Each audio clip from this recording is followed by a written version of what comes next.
metafor yang bagus tuh. Golkar itu cuman underdeal. Lalu dia sebut lagi kata onder yang lain, onderbow. Untung dia nggak sebut kata lain dalam bahasa Belanda, onderbroek. Yang artinya celana dalam. Tapi faktanya udah terjadi. Yang lebih penting adalah bertanya, kenapa barang yang onderdeal bekas masih juga dicuri oleh montirnya? Kan itu soalnya tuh. Jokowi tahu dari awal ini onderdeal doang. Ngapain dia curi? Kenapa dia nggak beli mesin baru itu kan? Karena dia nggak mampu membeli mesin baru. Beberapa mesin dia mau colong nggak bisa tuh. Demokrat sebagai mesin baru dia mau colong nggak bisa. PDIP apalagi mesin lama tapi kuat itu. Diesel lagi tuh. Nggak mampu. Maka dia colong bagian onderdealnya doang di Golkar. Besok pasti PKB dicolong tuh onderdealnya tuh. Sekarang lagi ribut di Tuwireng tuh. Jadi kita lihat ini mental pencuri sebetulnya. Nyolong barang, bahkan barang bekas dicuri tuh. Nah kita bayangkan misalnya. Terus si pencuri itu mau ngapain tuh? Apa yang dia takutkan dengan mesin itu? Bukan mesin itu pendukung dia. Jadi dia takut sendiri pada onderdeal dia sendiri itu. PDIP tadinya onderdeal dia takut. Karena itu dia mau curi itu, dia mau rampas itu. Golkar onderdeal dia batalkan. Satu-satunya keterangan adalah ada permainan di belakang layar tuh. Golkar memperlihatkan layar depan itu. Tampilan depan, ya kami baik segala macam boleh diterangkan di situ. Tapi di belakang layar itu saya bisa bayangkan Erlangga keluarga malam-malam itu paling tangis-tangisan di situ. Semua senyum yang ada di situ seperti dipalsukan di depan layar. Di dalam tradisi Yunani, belakang layar itu disebut obsin. Di belakang sin layar, obsin. Dari kata obsin itu datang kata obscenity. Artinya kemaksiatan. Keburukan, kebangsatan. Perselingkuhan. Di belakang layar semua itu. Gak bisa dilihat memang di dalam ucapan. Tapi kita bisa duga dengan kuat bahwa dari awal Jokowi bersembunyi obscene. He's producing obscenity itu. Misalnya itu. Jadi, satu waktu Gibran datang ke rumah saya. Berapa tahun lalu. Saya tanya pada dia, kenapa ke sini? Saya mau belajar dengan Om Rocky, dia bisa panggil Om itu. Kenapa mau belajar di sini? Sekarang saya buka cerita itu. Saya sebetulnya ada di PDIP hari ini, kata Gibran. Tapi saya malas dengan kuliah-kuliah di PDIP itu. Coba bayangin tuh. Cerita, saya buka cerita. Saya bilang, kamu mau jadi politisi itu?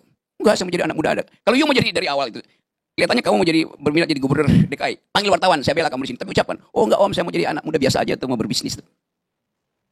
Kasih kritik saya kasih kritik pada dia. Jadi, kecenderungan itu saya baca dari awal tuh, bahwa oke, buah jatuh tidak jauh dari pohonnya. Saya dapat kesimpulan itu. Jadi dari awal saya sudah nggak percaya sebetulnya langkah-langkah Jokowi itu, dan itu artinya di kita bukan sekedar Golkarnya yang jadi soal, tapi sistem politik kita secara keseluruhan. Tugas Presiden Jokowi adalah melakukan pendidikan politik pada bangsa ini. Merusak PDIP, apa itu pendidikan politik? Mengacak-acak Golkar dari obscenity itu dari belakang layar, apa itu pendidikan politik? Itu soalnya. Bukan saya mau bela Golkar, nggak ada urusan saya dengan Golkar. Bahkan satu waktu di forum Golkar saya bilang, Pak Erlangga di depan saya bilang, Pak Erlangga Anda akan diamputasi oleh Pak Jokowi itu. 3-4 bulan lalu itu ada viral di situ. Erlangga keluar. Ya kenapa Anda keluar? Ya saya minta izin keluar. Ya mungkin dia nggak mendengar itu. Tapi kemudian terjadi, sekarang benar diamputasi itu. Onderdeal yang paling primer di dalam mesin Golkar itu diamputasi. Karena kita mau coba duga, setelah itu mau diapain tuh partai itu? Apakah cuma demi itu? Pasti tidak. Karena algoritma kekuasaan Jokowi ada sampai 2029, sampai 2000 segala macam itu, bahkan mungkin sampai 2045. Dia harus pastikan bahwa istana IKN itu akan jadi kemewahan dia. Kalau bukan dia, Gibran. Kalau bukan dia, Kaisang. Kalau bukan dia, Etes. Kalau bukan harus sempurna kita baca dalil itu pada cara berpikir Pak Jokowi. Nggak ada cara lain untuk nerangin itu. Kenapa Golkar? Ya Golkar partai kuat. Golkar bisa bersekutu dengan PDIP untuk memulai upaya pemaksulan misalnya di DPR. Segala macam hak interpelasi, segala macam bisa dipakai di situ kan. Jadi Jokowi mengerti bahwa dia tidak aman dengan onderdeal dan mesin-mesin. Maka onderdealnya dia preteli kan. Jadi sebetulnya ada kecemburuan pada Pak Jokowi itu. Dia lihat mantan presiden punya partai semua itu. SBY punya partai, maka masih mampu untuk mengendalikan putih. Ibu Mega punya partai, dia nggak punya partai. Jadi semacam rasa rendah diri yang kemudian berubah menjadi keangkuhan. Dalam psikologi kita sebut reverse psychology, begitu yang terjadi. Setiap orang yang berupaya untuk menghasilkan kembali demokrasi harusnya mempersoalkan perilaku politik Jokowi. Golkar segala macam partai-partai itu, ya oke lah.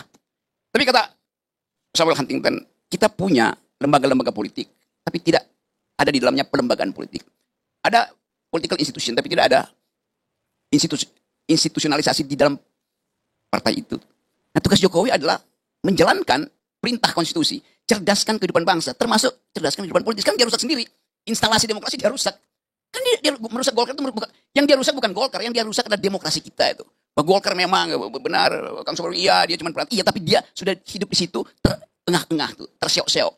Harusnya Jokowi katakan perkuat Golkar, bukan rusak. Gitu. Itu pelajaran di kita. Jadi kita mau ucapkan ini sebagai kritik mendasar. Bahwa Jokowi sedang merusak demokrasi, itu poinnya tuh.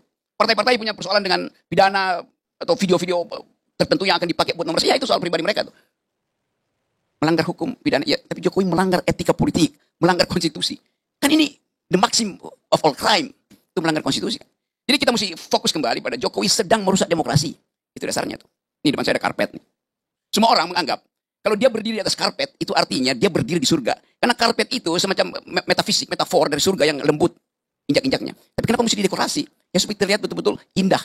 Tapi ada slang di orang Amerika bilang, called on the carpet. Diminta datang ke karpet, artinya akan dihukum itu. Metafor begitu. Erlangga diminta ke istana berdiri di atas karpet, artinya akan dihukum. Caimin akan diminta datang ke istana di atas karpet, artinya akan dihukum. Jadi sebetulnya kalau kita mau lihat secara sublim aja itu betul, metafisika Jawanya itu muncul, yaitu kebengisan itu yang disembunyikan. Bahkan dia sebutin bahwa setiap kali saya ada di istana negara saya mencium bau kolonial di Bogor segala macam. Bukan dia mencium, dia menghirup itu dan dia praktekkan kolonialisme itu, dia merekolonialisasi bangsanya sendiri. Kan diam-diam Jokowi menganggap bahwa menjadi kolonial itu yang memungkinkan dia bertahan, yaitu divide et impera. Yang dilakukan Jokowi persis politik kolonial, memecah belah PDIP, memecah belah Demokrat, memecah belah PKB, memecah belah apa partai yang nggak dipecah belah oleh Jokowi coba? Jadi sempurna Jokowi hidup di gedung-gedung kolonial dan sempurna dia praktekkan politik kolonial, divide et impera. Terima kasih.